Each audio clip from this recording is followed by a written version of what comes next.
Welcome to the Physiology Lecture Bits. This video deals with the regulation of coronary blood flow.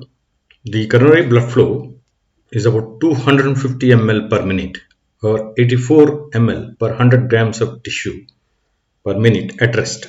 The myocardial oxygen consumption, that is MbO2, is maximum even at rest. The AV difference is about 11 to 12 ml per deciliter. That means about 11 to 12 ml of oxygen is extracted from each 100 milliliter of blood flowing through the myocardium. This is maximum in the body. Therefore, the utilization coefficient is about 63%. Total oxygen consumption comes to around 30 ml per minute. During exercise, the flow should increase to meet the increased demand for oxygen, because already the total oxygen consumption is high, AV difference is high. If you look at the fixed law of diffusion and the amount of oxygen diffusing across to the tissues, it depends on these factors: pressure gradient, area of diffusion, diffusion coefficient for oxygen, and the diffusion distance, that is the T. In this case, VO2 is high because the area is already maximum, diffusion distance is very minimum. The pressure gradient delta P depends on many factors, cannot be much change. Therefore, any demand, excess demand, myocardial oxygen consumption, if it increases, they cannot be changed by these factors. It has to be by increased flow. So when the flow is compromised, the myocardium suffers from oxygen lack, nutrient lacks, and ischemia. Therefore, myocardium is very prone for ischemic attacks. What are the determinants of coronary blood flow? The four important determinants, out of that one or two are very important. The major determinants of the flow, which can be depicted by this like this diagrammatically. The flow is there. The major determinant is the MvO2, myocardial oxygen consumption. Greater the myocardial oxygen consumption, greater will be the flow. The perfusion pressure also plays a major role.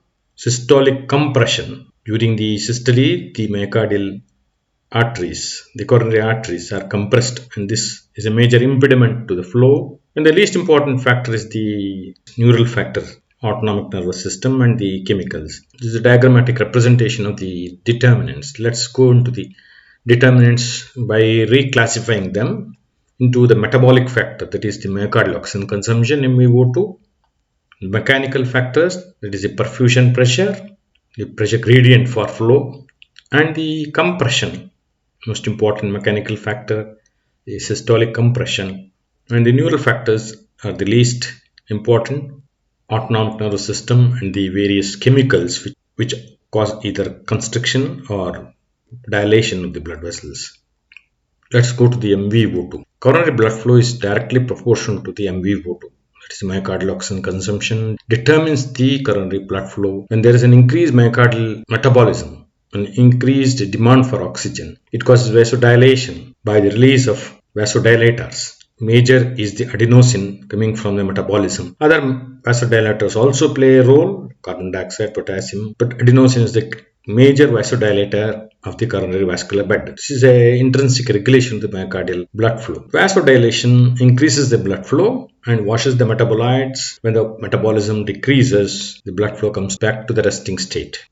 MvO2 depends on several factors, four important factors. Systolic ventricular pressure, wall tension. Greater the wall tension, when the myocardium has to develop more ventricular pressure due to any factor, the myocardial oxygen consumption increases. When the heart rate increases, the myocardium has to work more frequently, so MvO2 increases. When there is an extra load, after load, the shortening occurring against the load increases the myocardial oxygen consumption.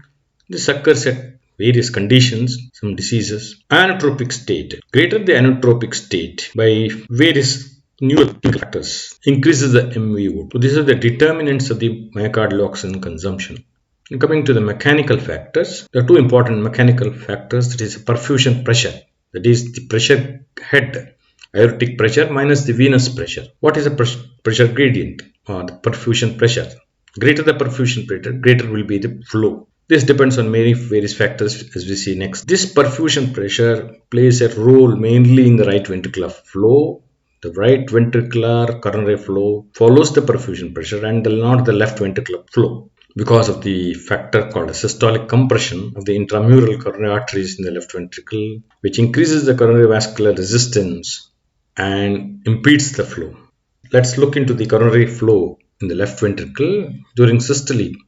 Maximum pressure in the aorta is 120. So left ventricle also develops the same pressure, maximum of 120.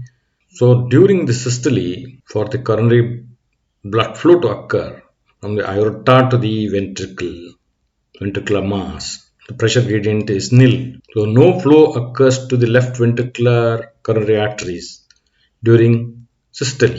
But in diastole, the left ventricular pressure falls to 0, aortic pressure falls to 80, so there will be sufficient pressure gradient. So in the left coronary arteries, or the coronary arteries running in the left ventricle, flow occurs only during the diastole. This is called as a phasic flow, as we see in the next graph. The right ventricle situation is slightly different. Aortic pressure head is 120, but right ventricle pressure is only 25. It does not generate so much of pressure as left ventricle, but maximum being 25. So there is pressure gradient throughout the cardiac cycle. Right ventricular flow depends on the aortic pressure. This follows the perfusion pressure. This graph shows the phasic coronary flow. You can see the aortic pressure on the top panel, and if you look at the right ventricular flow, it faithfully follows the aortic pressure. Right ventricular flow depends on the perfusion pressure, but left ventricular flow is different. It shows aphasic changes in the flow. In the early ejection, isovolumetric contraction, the flow is very low, as you can see. Then slightly increases during the ejection because of the momentum of the blood, but still it is very low compared to the right ventricular flow, only to increase during the diastole. This is called as a coronary phasic flow seen in the left ventricle. That is a middle panel. Now let's look at the interaction between the various factors which determine the coronary flow. When aortic systolic pressure increases by any cause, MVO2 increases, because aortic systolic pressure depends on the ventricular pressure. That means the ventricular myocardial metabolism increases. That's why the aortic systolic pressure increases, MVO2 increases. The resultant vasodilation increases blood flow. Therefore, the effect of metabolic factor overrides the effect of mechanical and neural factor. With all this, there is some autoregulation.